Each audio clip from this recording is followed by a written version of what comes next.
Stephen and Chesla Witt are Democrats who voted for Donald Trump.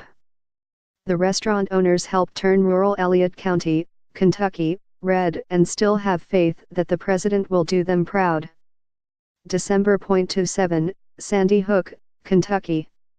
AP, the regulars amble in before dawn and claim their usual table, the one next to an old box television playing the news on mute.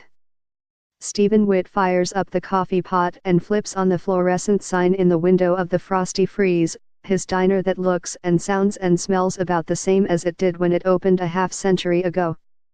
Coffee is 50 cents a cup, refills 25 cents.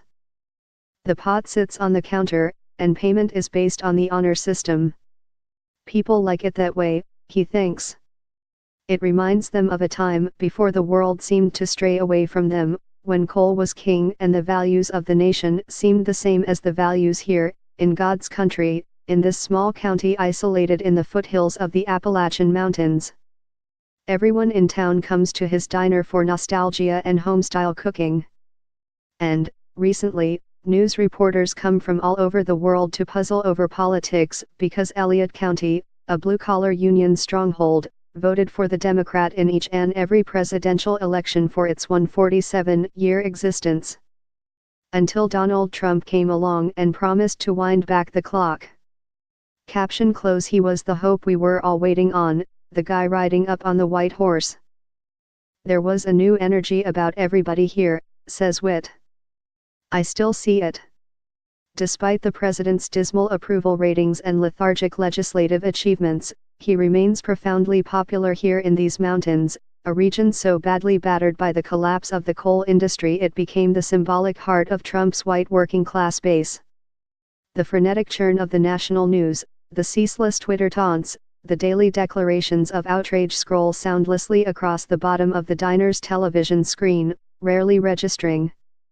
When they do, Trump doesn't shoulder the blame because the allegiance of those here is as emotional as it is economic. It means God, guns, patriotism, saying Merry Christmas and not Happy Holidays.